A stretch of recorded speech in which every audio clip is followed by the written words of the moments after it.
श्री कृष्ण ने सुदामा को अमीर कैसे बनाया? जय श्री कृष्ण। प्रिय मित्रों, क्या आपने कभी सोचा है कि एक निर्धन ब्राह्मण जिसके पास पहनने को पूरे कपड़े भी नहीं थे, वह बिना कुछ मांगे कैसे अमीर बन गया? कैसे एक मुट्ठी चिवड़ा, एक टूटी हुई झोपड़ी और सच्चा प्रेम भगवान को विवश कर देता है कि वे नियम तोड़कर भक्त के लिए दौड़ पड़ें। यह कोई साधारण कहानी नहीं है। यह उस दिव्य मित्रता की कथा है जो आज भी समय को झकझोर देती है। श्री कृष्ण और सुदामा की वो अमर मित्रता जो सिखाती है भक्ति मांगने की नहीं, महसूस करने की चीज है। जानिए आज की इस कथा में कैसे एक चिवड़े की पोटली ने खोल दिए स्वर्ग के द्वार और कैसे श्री कृष्ण ने अपने निर्धन मित्र को बना दिया इस धरती का सबसे अमीर इंसान, वह भी बिना एक शब्द कहे। अगर आप चैनल पे नए हैं तो सब्सक्राइब कर लें। दोस्तों, बहुत पुरानी बात है। द्वापर युग के अंतिम चरण में जब भगवान श्री कृष्ण धरती पर अवतरित हुए थे, उसी कालखंड में एक साधारण ब्राह्मण बालक था, सुदामा। वह अत्यंत निर्धन था, किंतु तेजस्वी और विद्वान था। सुदामा और श्री कृष्ण की मित्रता की शुरुआत उस समय हुई जब दोनों संदीपनी मुनि के गुरुकुल में अध्ययन कर रहे थे। कृष्ण यद्यपि यदुवंशी राजकुमार थे, लेकिन उनका व्यवहार अत्यंत सहज और विनम्र था। उन्होंने कभी सुदामा को उसकी निर्धनता के कारण तुच्छ नहीं समझा। दोनों मिलकर लकड़ियां काटते, जल भरते और आश्रम के अन्य कार्य करते। एक दिन गुरु ने उन्हें वन में लकड़ियां लाने भेजा। वर्षा के मौसम में अचानक भारी बारिश होने लगी। दोनों मित्र एक वृक्ष के नीचे शरण लेने लगे, भीगते हुए थर थर कांपते। सुदामा ने अपनी गीली धोती से चिवड़े की पोटली निकाली और कृष्ण से कहा, कृष्ण, भूख लगी है न? यह ले। माँ ने चिवड़ा बांध कर दिया था। कृष्ण ने मुस्कुराते हुए कहा, तूने मेरे लिए बचा कर रखा, तू सच्चा मित्र है। यह क्षण दोनों के हृदय में आजीवन अंकित हो गया। समय बीतता गया। कृष्ण द्वारका के राजा बन गए और उनका राज्य वैभव, ऐश्वर्य और समृद्धि से भर गया। दूसरी ओर सुदामा का जीवन विपरीत दिशा में चला गया। वह अत्यंत निर्धन हो गया। उसका परिवार भूख और तंगहाली में जी रहा था। फटे पुराने वस्त्र, टूटी हुई झोपड़ी और दिन भर का उपवास, यही उसकी दिनचर्या बन गई थी।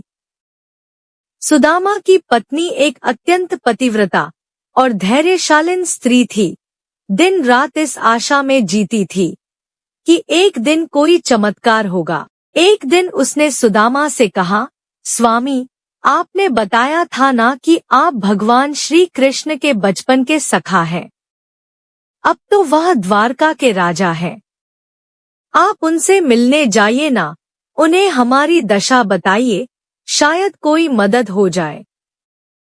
सुदामा ने उत्तर दिया, मैं उनसे कुछ मांग नहीं सकता। हमारी मित्रता लोभ रहित थी। मैं सिर्फ मिलने जा सकता हूँ। पत्नी ने घर में से चिवड़ा निकाला और एक पुराने साफ कपड़े में बांधकर पोटली बना दी। यह उनके लिए ले जाइए, उन्हें तो यह बहुत प्रिय था। सुदामा ने पुराने पैबंद लगे वस्त्र पहने। पैरों में जूते नहीं थे, लेकिन हृदय में भक्ति और प्रेम की अग्नि जल रही थी। सुदामा पैदल ही द्वारका की यात्रा पर निकल पड़े। रास्ते में कई गांवों, जंगलों और नदियों को पार करते हुए वे अंततः उस स्वर्ण नगरी द्वारका पहुँचे, जहाँ सब कुछ चमत्कारी था। सड़कों पर सोने की धूल थी, घर संगमरमर से बने थे और लोगों के चेहरे पर संतोष था। महल के द्वार पर पहुंचकर सुदामा ने द्वारपाल से मिलने की आज्ञा मांगी। द्वारपाल ने उपहास से देखा एक दुबला पतला मैले वस्त्रों वाला ब्राह्मण और कहा, राजा श्री कृष्ण के पास मिलने का समय नहीं है। सुदामा ने शांत स्वर में कहा, कृपया उनसे कहिए, उनका बचपन का मित्र सुदामा द्वार पर खड़ा है। यह सुनते ही महल के भीतर से शंख और नगाड़े बजने लगे। भगवान श्री कृष्ण ने जब यह सुना कि सुदामा आए हैं, वे सिंहासन से तुरंत उठ खड़े हुए। मेरा सखा, मेरा प्रिय सुदामा, वे नंगे पांव दौड़ते हुए महल से बाहर आए और सामने खड़े सुदामा को देखते ही अपने गले से लगा लिया। आंसू की धार दोनों की आंखों से बह निकली। श्री कृष्ण ने सुदामा को भीतर बुलाया, स्वर्ण सिंहासन पर बिठाया और स्वयं उनके पांव धोने लगे। रानी रुक्मिणी यह दृश्य देखकर चकित रह गई। वे समझ नहीं पा रही थी कि कौन है यह व्यक्ति जिसके स्वागत में स्वयं भगवान श्री कृष्ण इतने व्याकुल हो उठे। कृष्ण ने रुक्मिणी से कहा, यह सुदामा है, मेरा जीवन, मेरा मित्र, मेरा धर्म, इसके बिना मैं अधूरा हूँ। कृष्ण ने जब सुदामा के हाथ में बंदी चूड़े की पोटली देखी तो प्रसन्न होकर पूछा, क्या लाया है मेरे लिए? सुदामा ने संकोच से कहा, थोड़ा सा चूड़ा है प्रभु, कुछ नहीं मेरे पास। कृष्ण ने वह पोटली तुरंत ले ली और उस चूड़े को खाने लगे जैसे वह संसार का सबसे प्रिय भोजन हो। उन्होंने एक कौर खाया, फिर दूसरा। जैसे ही उन्होंने तीसरा कौर उठाया, रुक्मिणी ने उनका हाथ पकड़ लिया और कहा, प्रभु, अब और नहीं, अब तो आप उन्हें सारा ब्रह्मांड दे देंगे। श्री कृष्ण मुस्कुराए और बोले, यह प्रेम है रुक्मिणी, यह तौल से नहीं मापा जाता। सुदामा ने 3 दिन श्री कृष्ण के साथ व्यतीत किए, लेकिन उन्होंने कभी अपने दुखों की चर्चा नहीं की, न ही कोई सहायता मांगी। जब विदा लेने का समय आया, सुदामा ने कहा, प्रभु, अब मुझे लौटना चाहिए, मेरी पत्नी प्रतीक्षा कर रही होगी। कृष्ण ने उन्हें गले लगाया, विदा किया और उनकी ओर देख मुस्कुराए, एक रहस्य भरी मुस्कान से। सुदामा पैदल ही अपने गांव की ओर लौट पड़े। रास्ते भर सोचते रहे, मैंने कुछ नहीं मांगा, फिर भी हृदय इतना हल्का है। मैं धनवान नहीं हुआ, पर शायद मैं सुखी हो गया हूँ। लेकिन जब वे अपने गांव पहुंचे तो वे ठिठक गए। जहां उनकी टूटी हुई झोपड़ी थी, वहां अब एक भव्य महल खड़ा था। उसकी पत्नी रेशमी वस्त्रों में थी, बच्चे सुंदर आभूषणों से सजे थे, घर में सुख संपत्ति, गाय, नौकर, सब कुछ था।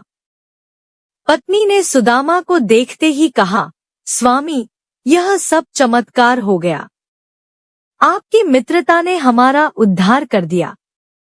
सुदामा की आंखों में आंसू आ गए। उन्होंने हाथ जोड़कर आकाश की ओर देखा और बोले, हे कृष्ण, तूने बिना मांगे ही सब दे दिया, तेरा प्रेम ही सबसे बड़ी संपत्ति है। यह कथा केवल सुदामा और श्री कृष्ण की मित्रता की नहीं है, यह उस परम सत्य की है जहां सच्ची भक्ति, निस्वार्थ प्रेम और समर्पण से भगवान स्वयं भक्त की चिंता करते हैं। सुदामा ने कभी भी अपने आत्मसम्मान को त्याग कर भीख नहीं मांगी। उन्होंने मित्रता को व्यापार नहीं बनाया और कृष्ण ने यही देखा, यही भाव उन्हें प्रिय था। हम सबके भीतर भी एक सुदामा है जो संकट में भी श्रद्धा नहीं छोड़ता, और एक श्री कृष्ण जो चुपचाप हमारे प्रेम की परीक्षा लेता है। जब हमारी भक्ति सच्ची हो जाती है, तब कृष्ण बिना मांगे ही हमें सब कुछ दे देते हैं। इस कथा को जितना सुनो उतना कम है। यह केवल एक प्रसंग नहीं, बल्कि एक जीवंत सत्य है कि प्रेम, मित्रता और भक्ति यदि निष्कलंक हो तो भगवान भी नियमों को तोड़कर भक्त के पास दौड़े चले आते हैं। आज भी जब कोई भक्त सच्चे प्रेम से कृष्ण को याद करता है तो वह सुदामा के ही मार्ग पर चलता है। जहां एक चिवड़ा प्रभु को अमूल्य लगता है, और एक टूटी हुई झोपड़ी स्वर्ण महल में बदल जाती है। मित्रों, सुदामा ने श्री कृष्ण से कुछ नहीं मांगा और कृष्ण ने सब कुछ दे दिया, क्योंकि जब प्रेम सच्चा हो, भक्ति निष्कलंक हो तो भगवान को बुलाना नहीं पड़ता, वे स्वयं दौड़े चले आते हैं।